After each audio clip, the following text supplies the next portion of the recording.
the weak parent here, but we've never actually talked about his long-term goals. No, I don't think you need to necessarily talk about that. I think when the kid starts beating themselves up, I think it's important to maybe share that story about the kid that I just did, of the late bloomers. The kid that doesn't seem, that hides in the shadows. I mean, every year you go look at, there's NAIA swimming, which, I mean, it's not even NCAA sponsored. I mean, you have NCAA Division III, NCAA Division II, and you can go look at junior college results. And every year there's kids that are swimming at those universities that go faster than the kids in Division I NCAA swimming. And you wonder, how did you not get at that big time school? Like, how were you not there? And then you come to find out, like, well, the kid didn't grow until they were, they were 18, 19, 20 years old. Or for the girls, sometimes there's there's the drama from school, or there's that angst that the kids can go through in middle school and high school, and they go to college and they can breathe and they feel free, and all of a sudden they can explode and go. Maybe they need to get in the weight room. What I can tell you is this is for my younger siblings. Colin wanted to play football, he wanted to play basketball, he didn't want to swim. He was that kid, he was like, no, I'm too good for that, I'm big, I'm strong, I'm going to play football. And the next thing you know, when he got to high school, he started swimming, and he was like, oh, I made state. And then it was, oh, cool, all right, I'm going to keep doing this. This is a fun winter sport to do. But you can always tell that there was that, I think one of the reasons why he didn't want to swim is because how do you follow that? Like, how do you follow the state record holder? How do you follow that? And I think one of the things that our coach did a really good job with is it was always about what's best for you. What's your path? And your path is an okay path to be on.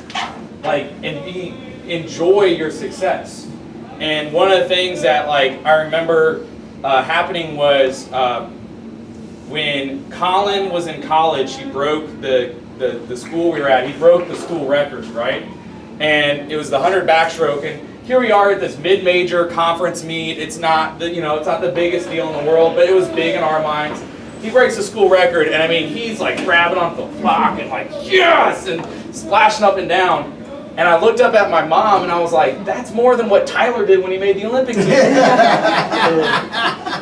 and I think when you can instill in the kids that rejoice in your path, be successful in your path, and be excited about your success, that's the best thing ever. And it's really true. When you go to those college level meets, sometimes the kids that are the fastest, they touch, they look, oh man, I didn't go fast enough. And then you see lane 8, and you see the kid that just went a lifetime best, yeah, they're splashed up and down, and you're like, what'd that kid do?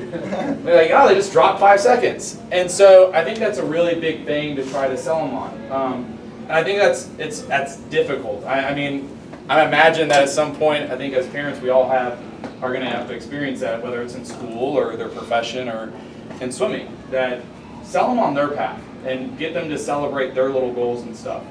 And I think that can help them build that confidence and those little wins along the way.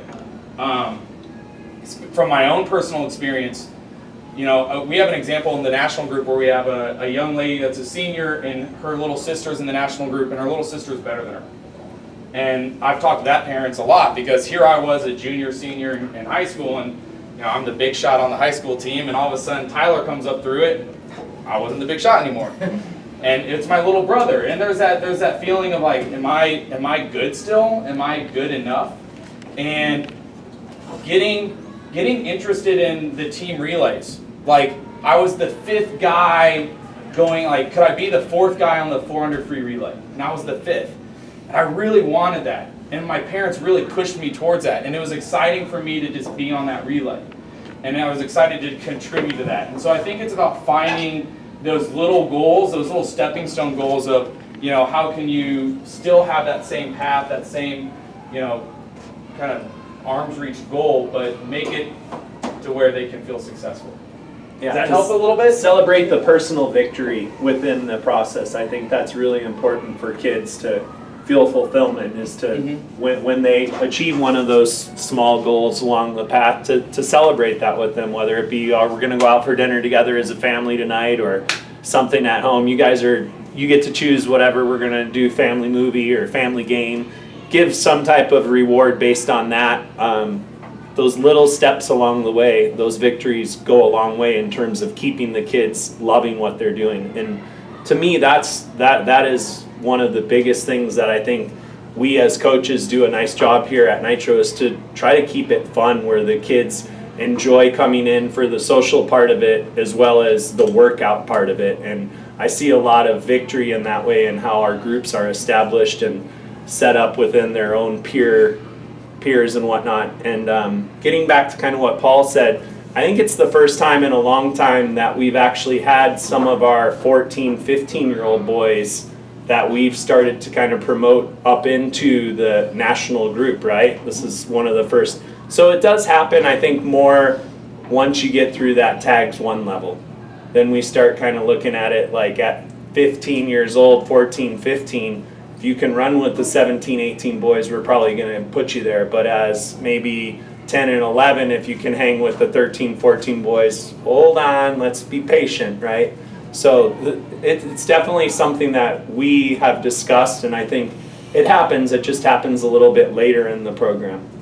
You know, one of the things that maybe builds off of your question and can kind of help with any kid, whether it's they moved up into that, you know, we have kids that move up into the national group and they walk in and they know they're the low person on the totem pole. Like, they know where they stand. They knew that they were the last kid that was picked up. To even the kids that hit that plateau. You know, I think one of the things that, looking back at my siblings, that they were always really into was the team. And I can remember, I mean, imagine this, I'm coaching my little brother, right? Like, he swam for me, I'm coaching him. And he comes into the goal meeting and I'm like, dude, this is gonna be weird. And he goes, let's just talk about what I need to do for the team. And that mindset had to have been, at some point, he had to decide, as a swimmer, when he was looking up at his brothers and stuff and being successful, he had to essentially say, how can I feel successful? And he really bought into that team idea, and he was always a team guy. And I think that could be a really good kind of defense mechanism for you to help with your kid, is if they are having a plateau, teaching them how to feel successful about any teammate that they have that goes to Lifetime Fest, because they start to kind of feel like they were successful. It kind of tricks you into thinking that you did something too. And that can, it can help you carry you through the sport and get you through the tough times. But it can also lead to some great long-term, just how they mentally structure their own thoughts towards whether it's business or schools or anything like that. I'm going to sort of build off of that. Instead of and build off of Paul's question, instead of when you advance to the group, do you guys have actual checklists of like, are your flip turns good enough? Are your starts good? Are you proficient across all the strokes? Are you, like, is there something along those lines that you expect out of the kids developmentally over the course of a couple of years? Yeah. I mean, it'd be interesting to say, hey, you know, in English you're getting, you know, a whatever, C. Yeah. And you need to really work on it to get to an A by the end of the 2 years that you're in here, or something along those lines. I don't know. I mean, I would. There are some kids that we're going to look at that, say, a kid can handle certain intervals, a certain amount of yardage, and they're not overly fatigued. They don't seem overly worked after a workout, but their technique or starts or turns aren't where they need to be. Putting them into a higher level group with more intense practices, a longer practice, we're going to look at that checklist of the starts, the turns, the technique. I think for the most part, if the kid has the starts, the turns, the technique kind of thing, that foundation, a lot of what Randy and I would look at, and all the Nitro staff, is there's been lots of studies done in the sport of swimming as to the amount of yardage or the amount of volume base that you need to progress as you mature through the sport. And at what ages, and depending on how tall you are and when you grow. So a lot of times, you know, if somebody's on the shorter side, we might want to put the yardage on them until they have that growth spurt and they've gone through that growth spurt, and then we can move them into that next volume. A lot of what we're looking at is probably a little bit more scientific than probably, does that make sense? Well, I think that what I'm saying is having some insight into some of those things for us. I don't know if you guys are interested. Yeah, kind of geeky about yeah, and that's a great point. I from what I've learned, there's basically critical times in certain types of development. Like the aerobic development is the one that occurs first and foremost in an athlete's progression once that onset of puberty begins, then the initiation of more speed, more power type of training can, so those phases when, That's really interesting. yeah, and you know what, that's And something. I mean, if there are articles. There are, and send we out, can share that would them be- with you. That would be awesome. Yeah, because there definitely has been a lot of documentation through our national team. Yeah. Where they've gone and they've looked back at what those kids did as 9-year-olds, 10-year-olds, 11-year-olds, and then they've used that data to kind of send out to all the USA Swimming coaches and explain to them like, okay, this is really the type of stuff that you want to be focused on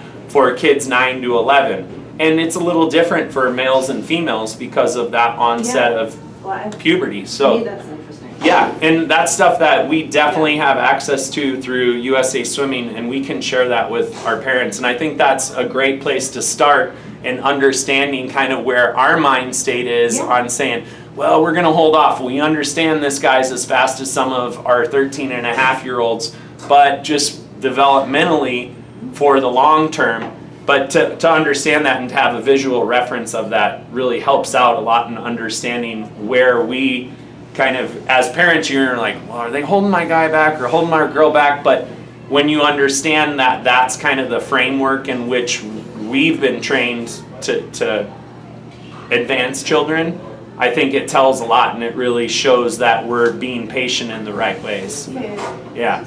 And I'm kind of like the push guy too. I've even challenged these guys, like, are they ready yet? And well, hold on. And then I think back over my 20 years of coaching age group swimming, and I look, I'm like, well, I pushed too early and they're not swimming anymore. Or I let that really ride out, and wow, they finished their master's degree, they're still a master's swimmer, and now they're a teacher. So there's so many different stories of it, and I really think at that younger age, the less is more scenario, definitely, it goes a long way. But I will look into that, Jennifer, because there's definitely some stuff to share that would clarify where we're coming from, I think. I should say, we're not lobbying to No, move No. Roman No, up. no, no, no, no, no. Oh, you two are related. Ideally, we just want it to happen at the perfect time. Yeah. But we don't know what that is. No, and I think, and We don't know for anything about for coaching. as weird as it might sound, a lot of times as coaches, we're about 98, 99% sure when we think it's the right time. And it's kind of one of those things like I told our national development group last year, because there was a lot of kids that were wanting to move into the national group. I told them, you know, if it, how do I put it, if it acts like a duck and it quacks like a duck, then it's a duck. And if it acts like a goose and quacks like a goose, then it's a goose.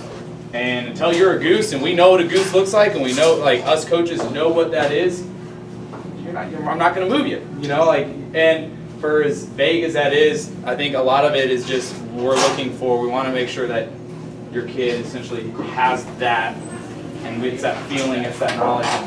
Kind of building off of that, just briefly, especially for you that have teenage boys, you know, that developmental framework and that idea of, you know, where's that gray area at?